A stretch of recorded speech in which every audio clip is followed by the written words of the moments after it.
কিছু জায়গা গন্তব্য নয়, অনুভূতি। যেখানে রাস্তা শেষ হয় সেখান থেকেই শুরু হয় ভ্রমণের গল্প। শহরের কোলাহল পেছনে ফেলে চলে এসেছি এমনই এক দ্বীপে, যা এখনও প্রকৃতির নিয়মে বেঁচে আছে। হ্যাঁ বন্ধুরা, আমি বলছি মৌসুমী দ্বীপের কথা, যা বিগত কয়েক বছরে আপামর ভ্রমণপ্রিয় বাঙালির কাছে একটি পছন্দের ট্যুরিস্ট ডেস্টিনেশন হয়ে উঠেছে।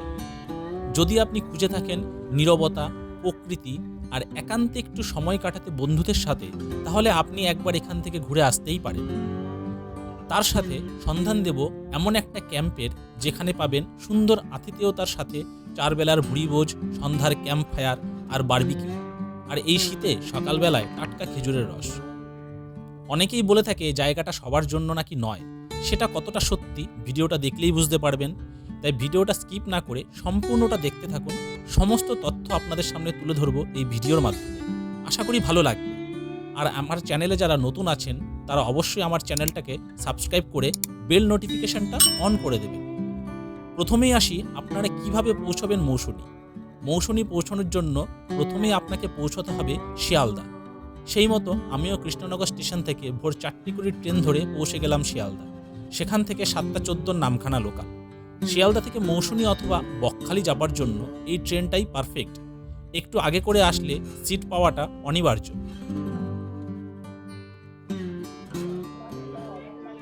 তো পৌঁছে গেছি আমরা নামখানা স্টেশন, আর এখান থেকেই আমরা টোটো ধরে নেব। আর এই স্টেশন থেকে বেরিয়ে কিন্তু আপনারা মৌসুমী যাওয়ার জন্য অনেক টোটো বা মোটর ভ্যান পেয়ে যাবেন।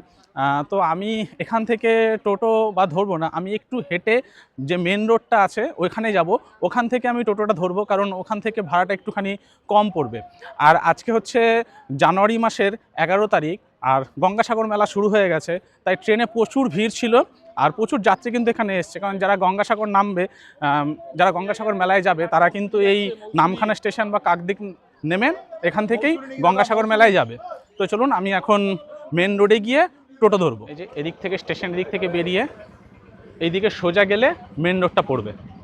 আর এদিকে কিন্তু গঙ্গাসাগর মেলায় যাওয়ার জন্য লঞ্চ ঘাটের জন্য এখান দিয়ে ব্যবস্থা করেছে। স্টেশন থেকে নেমেই কিন্তু আপনারা এই রাস্তা পেয়ে যাবেন। এদিক দিয়ে যারা গঙ্গাসাগর মেলায় যাবেন তারা এদিক দিয়ে লঞ্চ ঘাট পাবেন। তো আমরা তো গঙ্গাসাগর যাব না, আমরা যাব হচ্ছে মৌসুমী। তাই আমরা সোজা এখন হেঁটে চলে যাব হচ্ছে গিয়ে মেন রোডে। তো এখন চলে এসেছি মেন রোডে। এই যে এদিকে সমস্ত অটো এবং টোটো সব দাঁড়িয়ে রয়েছে, যারা হচ্ছে গিয়ে মৌসুমী আইল্যান্ড যাওয়ার জন্য। তো এখান থেকে আপনারা টোটো অটো পেয়ে যাবেন। আর যারা বাসে আসতে চান, এই যে SBSTCর বাস রয়েছে, সেই বাসে করে কিন্তু ধর্মতলা থেকে আপনারা আসতে পারবেন, এবং 7 মাইল বা 10 মাইল আপনারা নামতে পারেন মৌসুমী আইল্যান্ড যাওয়ার জন্য। তো নামখানা স্ট্যান্ডের থেকে আমরা টোটো করে নিয়েছি। টোটো করে এখন আমরা যাব হচ্ছে হুজ্জুতের ঘাট। আজকে কিন্তু আমরা পাতিবুনিয়া ঘাট দিয়ে যাব না, কারণ পাতিবুনিয়া ঘাট দিয়ে যে রাস্তাটা সেটা নাকি অতটা ভালো নয়। এখন হুজ্জুতের ঘাটের রাস্তাটা ভালো রয়েছে, তাই আমরা হুজ্জুতের ঘাট দিয়েই যাব। আর এখান থেকে আমাদের হুজ্জুতের ঘাট যাওয়ার জন্য ভাড়া পড়লো শেয়ারে মাথাপিছু 50 টাকা করে। রিজার্ভেও যেতে পারেন, যদি রিজার্ভে যান তাহলে মোটামুটি 250 টাকার মতো ভাড়া নেবে।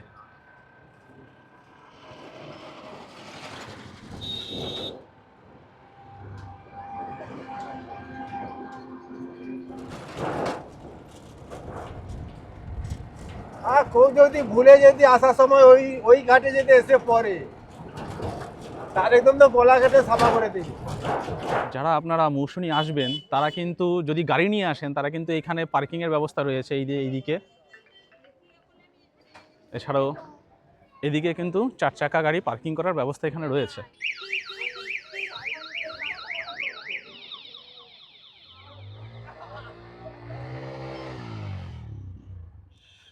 তো চলে এসেছি আমরা হুজ্জুতের ঘাটে।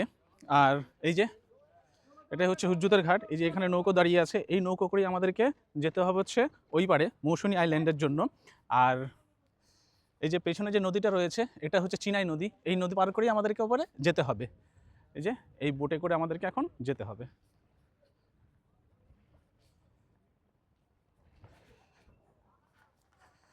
আর যদি বাইক নিয়ে কেউ আসেন তাহলে কিন্তু বাইক পারাপারের জন্য ব্যবস্থা এই নৌকোতে রয়েছে। যারা মাঝিরা রয়েছে তারা কিন্তু বাইক উপরে তুলে দেবে।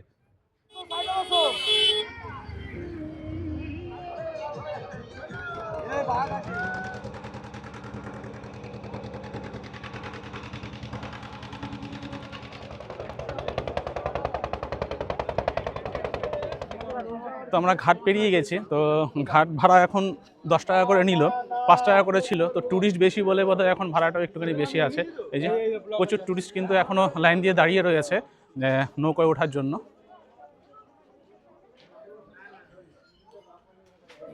তো সামনে কিছুটা এগিয়ে গিয়েই আমরা টোটো পাবো আমাদের ক্যাম্পে যাওয়ার জন্য। এই যে ঘাট থেকে নেমেই কিন্তু আপনারা এরকম প্রচুর টোটো পেয়ে যাবেন আপনাদের ক্যাম্পে যাওয়ার জন্য। এখান থেকে ক্যাম্পে যাওয়ার জন্য টোটো ঠিক করে নেবেন। এখান থেকে ক্যাম্পে যাওয়ার জন্য যদি শেয়ারে যান তাহলে হচ্ছে গিয়ে 35 টাকা করে ভাড়া নেবে।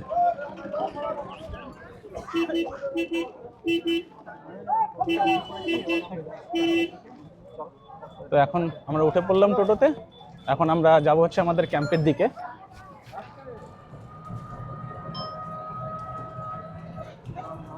তো পৌঁছে গেছি আমরা আমাদের 1 রাত 2 দিনের আস্তানা। আজকে আমাদের ক্যাম্প হচ্ছে আলাফিয়া ক্যাম্প, এই যে আলাফিয়া ট্রাভেলার্স ক্যাম্প।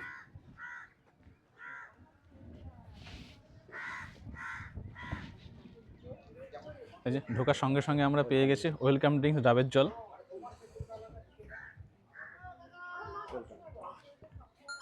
বেশ মিষ্টি ডাবের জলটা। তো এখানে আমাদের যে রুমটা দিয়েছে সেই রুমটা একবার আপনাদেরকে দেখিয়ে দিই। এই যে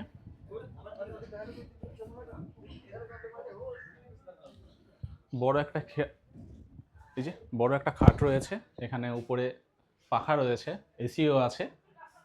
এখানে মোটামুটি এই খাটে 4 জন থাকতে পারবে যা সাইজ রয়েছে। আর এদিকে রয়েছে বাথরুমটা, পরিষ্কার আছে। আর এদিকে একটা মিরর রয়েছে, ব্ল্যাঙ্কেট দিয়েছে, ঠিকঠাক আছে। আলাফিয়া ক্যাম্পটা খুব সুন্দরভাবে সাজানো গোছানো রয়েছে। চারিদিকটা এরকম ঝাউ গাছ দিয়ে ঘেরাও রয়েছে। আর এদিকে রয়েছে কিছু বাম্বু কটেজ, আর ওই দিকগুলোতে রয়েছে পাকা কটেজগুলো। আর এদিকে কিছু টেন্ট রয়েছে। আর সমুদ্রের ধারে এই সামনেও কিন্তু কিছু টেন্ট রয়েছে। আর এখানে একটা ছোট্ট বাঁশ দিয়ে ঘেরাও করা রয়েছে, এখানে বসে। আর এইখানে একদম পুরো বাঁশের একদম মাচা করে সুন্দর করে সাজা, মানে একটা জায়গা করা রয়েছে। এখান থেকে কিন্তু এই যে সমুদ্র দেখা যাবে। এখান থেকে বসে বসে কিন্তু সুন্দর সমুদ্রকে এনজয় করা যাবে সন্ধেবেলাটাকে। আর যেহেতু এখন জোয়ার রয়েছে, জল এখন অনেকটা এই যে নিচে জল রয়েছে। আর এদিকে কয়েকটা টেন্ট রয়েছে, আর উপরেও কিছু টেন্ট রয়েছে। আর এখানে কিন্তু থাকার টেন্টও রয়েছে, এই যে টেন্ট।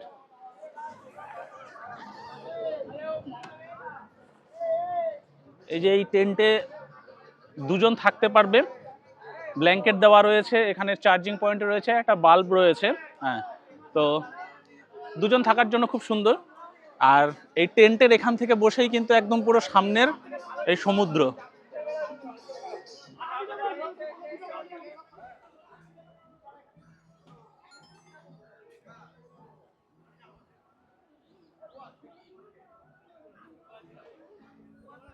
তো এখানে আমাদের যা ফর্মালিটি ছিল সেই ফর্মালিটিগুলো আমরা কমপ্লিট করে নিয়েছি। আই কার্ড সঙ্গে আনবেন, আই কার্ড এখানে দেখিয়ে ফর্মালিটিগুলো পূরণ করতে হবে। আর এখানে কিন্তু এই রিসোর্টে মানে সিকিউরিটি হিসেবে কিন্তু বেশ কয়েক জায়গায় এরকম সিসিটিভি ক্যামেরা লাগানো রয়েছে। তো এখানে কিন্তু সিকিউরিটির একদম পুরো কড়া বন্দোবস্ত রয়েছে। আর এই রিসোর্টে যারা টেন্টে থাকবেন তাদের জন্য কিন্তু কমন টয়লেট রয়েছে 5খানা। এই যে এখানে 2টো রয়েছে, আর ওইখানে 3টে কমন টয়লেট রয়েছে। এই যে আমাদের এই ক্যাম্পের পাশেই এখানে রয়েছে আরেকটি সুন্দর সমুদ্রের উপরে এরকম বাঁশের মাচা করে সুন্দর করে একটা বসার জায়গা করা রয়েছে। এই যে এখান থেকে সন্ধেবেলা বা বিকেলবেলা বসে খুব সুন্দর একটা সানসেট উপভোগ করা যাবে। আর এদিকেও অনেক ক্যাম্প রয়েছে, সবাই যে যার মতো আনন্দ করছে এইদিকে। আর এইদিকেও রয়েছে প্রচুর ক্যাম্প, এই পরপর রয়েছে, সবাই সবার মতো আনন্দ করছে।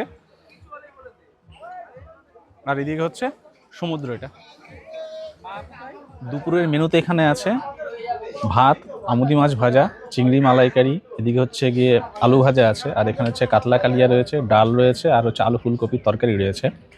আর এক্সট্রা করে আমরা আবার এখানে কাঁকড়া অর্ডার করেছি, তো সেটা এখনও আসেনি, ওটা রেডি হচ্ছে। আমরা এটা খেতে খেতে কাঁকড়াটাও চলে আসবে।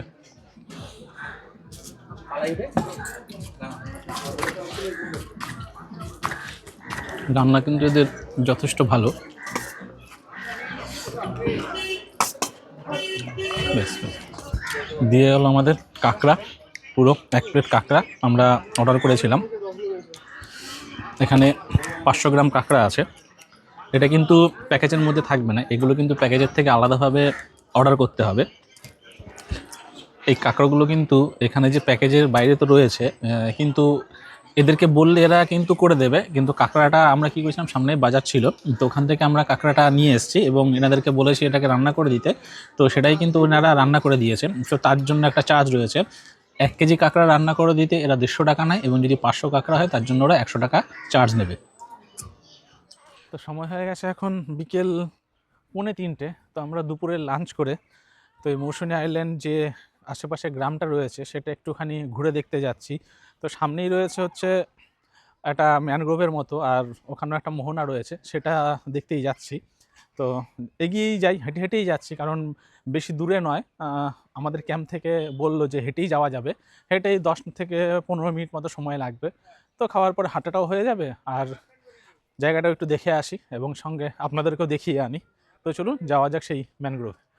তবে এখানে একটা জিনিস দেখলাম, মানে আমরা তো এখানে 1 দিন বা 2 দিনের জন্য ঘুরতে আসি, সময় কাটাতে আসি, কিন্তু এখানকার যারা স্থানীয় বাসিন্দা রয়েছে, এই জায়গাটা কিন্তু মেনল্যান্ড থেকে অনেকটাই আলাদা। এখানে স্কুল, কলেজ বা বাজার হাট সেরকম যোগাযোগ ব্যবস্থারও কিন্তু খুব একটা বেশি পর্যাপ্ত কিছু পরিমাণ নেই।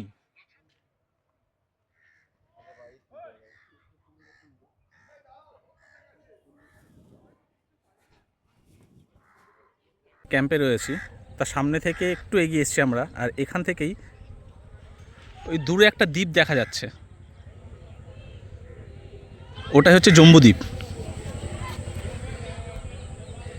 এখন জম্বুদ্বীপে যাওয়া যায় না, এখন বন্ধ আছে এই গঙ্গাসাগর মেলার জন্য। তো এই মেলা শেষ হলে নাকি আবার জম্বুদ্বীপ যাওয়া যাবে।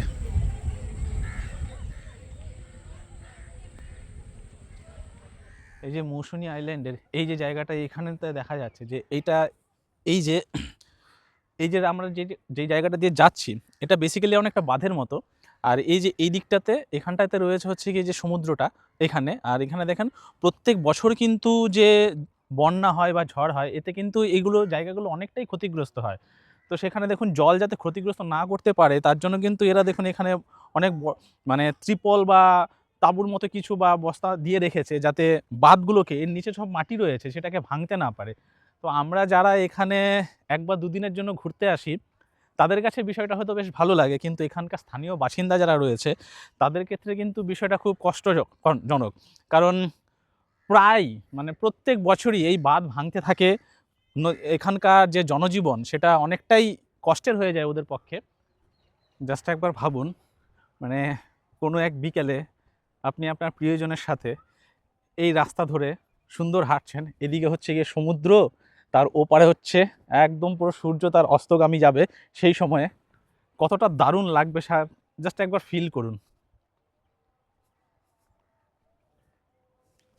এখানে আমার তো এখন বেশ রাস্তা দিয়ে হাঁটতে বেশ ভালোই লাগছে, বেশ আমেজ লাগছে। যদিও আমার প্রিয়জন আজকে আমার সাথে আসেনি, আমি একা এসছি। একা নই, একসাথে আমার সাথে এক বন্ধু এসছে, আমরা দুজনাই এসছি।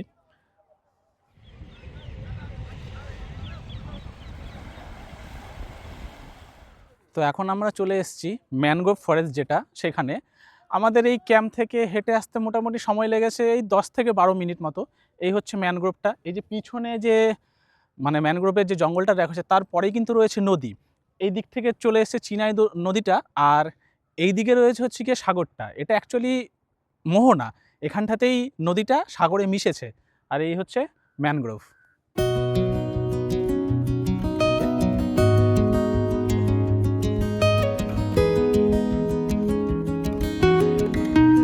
আর সামনে সূর্য অস্ত যাচ্ছে, দারুণ একটা মুহূর্ত।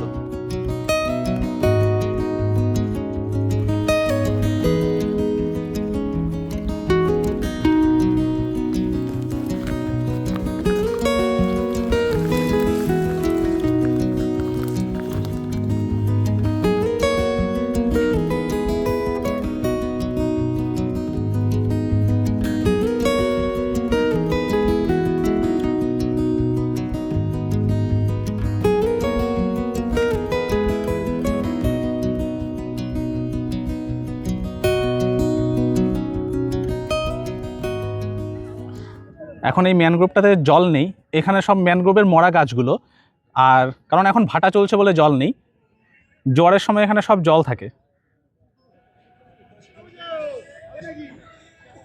সত্যি বলি, এই যে বিকেলের এই সময়টায় সত্যি কথা মানে মন মুগ্ধকর একটা মুহূর্ত। পিছনে সানসেট আর এরকম বিস্তীর্ণ ম্যানগ্রোভ, মরা ম্যানগ্রোভ, হ্যাঁ দারুণ লাগছে।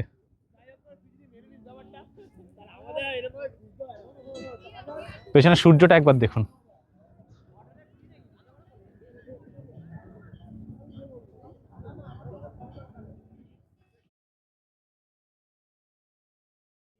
এই যে এখানে একটা লঞ্চ পড়ে রয়েছে, এটা অনেক আগেরই বোধ হয়, কারণ এটাতে প্রায় মাটি চাপা পড়ে রয়েছে, লঞ্চটা ভেঙে টঙে। তার উপরেই কিন্তু দেখুন মাঝখান দিয়ে আবার সব গাছ গজিয়ে উঠেছে।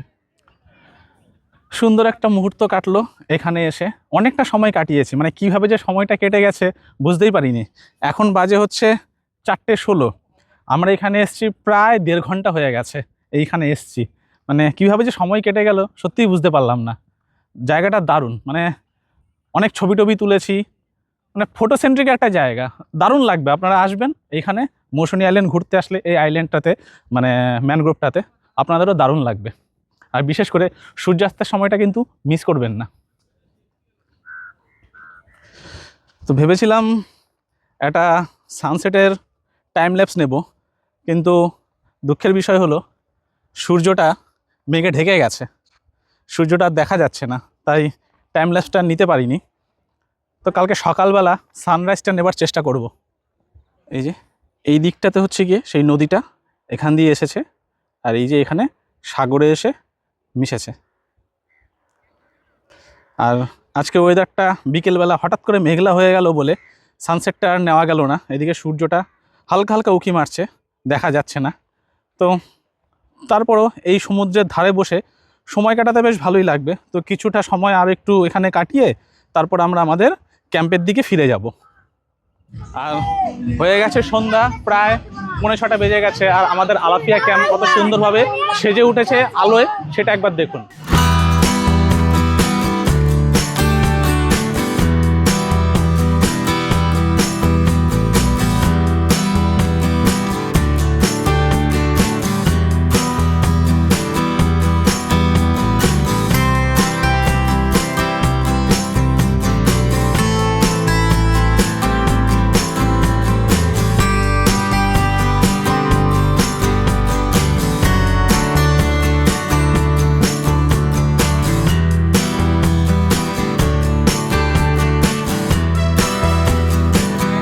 বনফায়ারের জন্য পুরো রেডি হয়ে গেছে। এখানেই সন্ধ্যার পরে একটু পরে বনফায়ার হবে এবং এখানেই বারবিকিউ হবে। তো টাইম হয়েছে 6:44। তো আমাদের সন্ধ্যাবেলার স্ন্যাক্স দিয়ে গেছে, চা দিয়েছে, আর এখানে দিয়েছে মুড়ি, আর তার সাথে রয়েছে বোধহয় পেঁয়াজি অথবা বাঁধাকপির পকোড়া। চাটা খুব কড়া।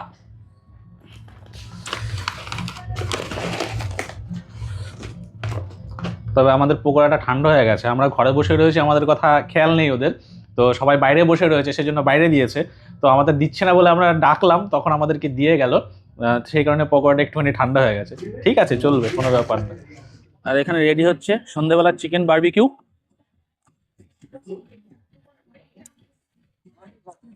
বারবিকিউ চিকেন হচ্ছে 450 টাকা কেজি, আর যদি কেউ 500 নেয় তাহলে হচ্ছে কি 250 টাকা।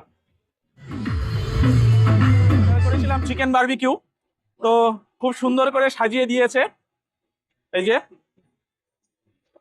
বেশ ভালো। তো আমরা অল্প করেই অর্ডার করেছিলাম, কারণ সন্ধ্যাবেলা অনেক কিছু খেয়ে স্ন্যাক্স খেয়ে আর পেট ভরা, তাই অল্প করে আমরা চিকেন বারবিকিউ অর্ডার করেছি। আর দামটা তো আপনাদের আগেই বলে দিয়েছি যে কত দাম।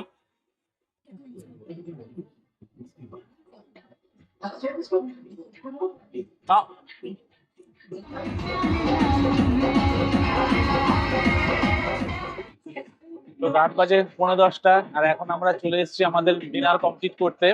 তো রাত্রেবেলার ডিনারে আছে হচ্ছে গিয়ে ভাত আর চিকেন, আর সঙ্গে রুটির অপশনও আছে। কেউ যদি রুটি খেতে চায় তো রুটিও খেতে পারে, আর কেউ যদি মনে করে যে চিকেনের পরিবর্তে মাটন খাবে তাহলে কিন্তু এক্সট্রা 100 টাকা করে দিতে হবে, কারণ মাটনটা প্যাকেজে থাকে না, মাটন নিলে এক্সট্রা 100 টাকা দিতে হয়। এই যে রাতের ডিনারে ভাত, চিকেন আর সঙ্গে একটা সবজি আছে, আর তো বললাম যদি চিকেনের পরিবর্তে কেউ মাটন নিতে চায় তার জন্য 100 টাকা করে এক্সট্রা দিতে হবে। তো সময় ঘড়ি হয়ে গেছে রাত 10টা 5, আমাদের ডিনারও কমপ্লিট হয়ে গেছে। তো আজকে আর এখন কিছু নয়, খুব ক্লান্ত, বিছানায় শুলে একদম পুরো ঘুম চলে আসবে। তো সকালবেলা আবার দেখা হচ্ছে আপনাদের সঙ্গে সানরাইজে। তো tata, good night. Good morning বন্ধুরা, গুড মর্নিং।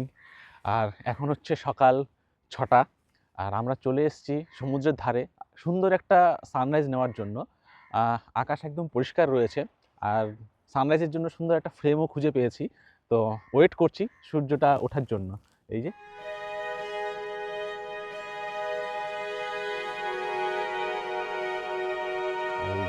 এখানে চাঁদ এখনো দেখা যাচ্ছে।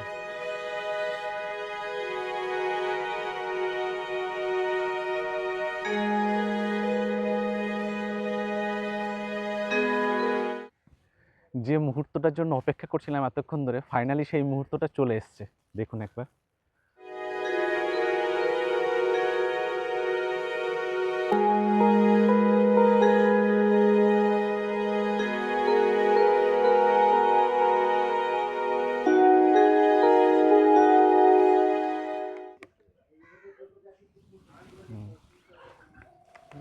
দাঁড়াও 1 সেকেন্ড। হ্যাঁ, এই যে সকাল সকাল চলে আসলো আমাদের রিসোর্টে খেজুরের রস।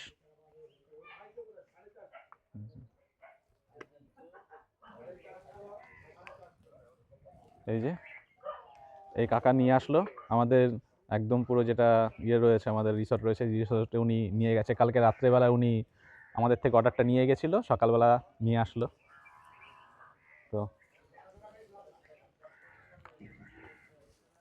একদম পুরো সকালবেলা বোধহয় খাঁটি হাঁড়ি থেকে নিয়ে আসে। ব্রাশ করলাম না, অথচ খেজুরের রস কিনি। ব্রাশ ছাড়াই খেজুরের রস খেতে হয়, ব্রাশ করে খেজুরের রস খেতে নেই। তো আমাদের আলাপিয়া ক্যাম্পে এসে এই এনাদের সাথে পরিচয় হয়ে গেল, বেশ ভালো লাগলো। এরাও এসেছেন। আপনারা কোথা থেকে এসছেন? সবাই এরা কলকাতা থেকে এসছে। তো এদের সাথে অনেকক্ষণ ধরে গল্প করলাম। তো এরাও ভ্রমণ করতে খুব ভালোবাসে, মানে যেটা বুঝলাম শুনে। তো এখান থেকে শুনতে পাচ্ছিলাম যে এরা এখান থেকে আবার চলে যাবে বকখালি চলে যাবে। তো ভালোই হলো, আমারও অনেক কটা সাবস্ক্রাইবার এখান থেকে আমি পেয়ে গেলাম। হ্যাঁ, তো ওনাদের সাথে যোগাযোগ করে বেশ ভালোই লাগলো। আপনাদের সঙ্গে জানকারি নিলাম, ভালো এই কোথায় কোথায় ভালো ঘোরা যায় এটা শুনে ভালো লাগলো যে এই সব জায়গায় গেলে ভালো লাগে। আর আপনাদের সঙ্গে পরিচয় ঘটে আমাদেরও খুব ভালো লাগলো। বর্তমানে ইউটিউব ছাড়া তো মানুষের, ইউটিউব চ্যানেল হওয়াতে বর্তমানে মানুষ, বাঙালিরা তো এমনি ভ্রমণ প্রিয়, কোথায় যাওয়া যায়, কি করা যায়, তার কত বাজেট এই ইউটিউবারদের থেকে খুব সুন্দর জানা যায় এবং মানুষ সেই হিসেবে সেখানে পৌঁছতে পারে। আচ্ছা, এই আলাপিয়াতে এসে কেমন লাগলো? আলাপেতে এসে তো ভালোই লাগলো, দুদিনের জন্য খুবই ভালো। তো এখন সময় হয়ে গেছে সকাল 8:53, প্রায় 9টা বাজে। তো এখন আমরা সকালে ব্রেকফাস্ট করতে চলে এসেছি। তো সকালে ব্রেকফাস্টে আছে আজকে মুড়ি নিয়েছি, এখানে ঘুগনি আছে, ডিম সেদ্ধ আছে, আর হচ্ছে মিষ্টি আছে। মুড়ি ঘুগনি ছাড়াও লুচির অপশান আছে। তো কেউ যদি মনে করে যে মুড়ি ঘুগনি খাবে না, লুচি আর হচ্ছে ঘুগনি খাবে, তারা কিন্তু সেই অপশানটাও নিতে পারে। তো আমি মুড়ি ঘুগনিটাই নিয়েছি। সকালে ঘুগনিটা কিন্তু দারুণ হয়েছে, মানে খুব টেস্টি হয়েছে ঘুগনিটা। তো আমাদের ব্রেকফাস্টও কমপ্লিট হয়ে গেছে, এখন বেজে গেছে 9টা 5। তো আজকে আমরা এখান থেকে ব্যাক করব বাড়ির উদ্দেশ্যে। তো এবার কথা হলো, আমরা যেই আলাফিয়াতে ছিলাম, তো এখানে থাকার কস্ট কত? আমরা রয়েছিলাম হচ্ছে গিয়ে কটেজে। এখানে যারা কটেজে থাকবেন তাদের খাওয়া দাওয়া, 4 বেলার খাওয়া দাওয়া নিয়ে কটেজে যারা থাকছেন তাদের হচ্ছে 1200 টাকা পার হেড।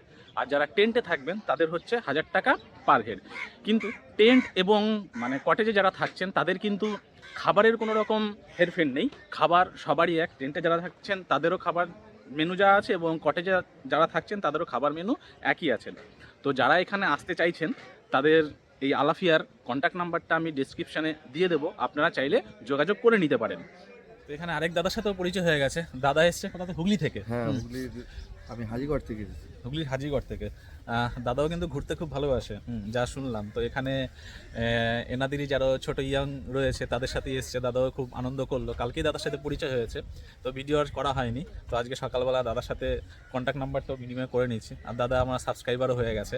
হ্যাঁ, তো আমরা পৌঁছে গেছি নামখানা স্টেশনে। এখান থেকে আমাদের ট্রেন হচ্ছে 11টা 18-তে গঙ্গাসাগর মেলা স্পেশাল। ওই ট্রেন ধরে আমরা পৌঁছে যাব শিয়ালদা। তাই ভিডিওটা আমি আজকে এখানেই শেষ করছি। ভিডিওটা কেমন লাগলো একটু কমেন্ট করে জানাবেন, আর যদি ভালো লাগে একটা লাইক করে দেবেন আর চ্যানেলটাকে সাবস্ক্রাইব করে দেবেন। তো দেখা হচ্ছে পরবর্তী কোনো ভিডিওতে।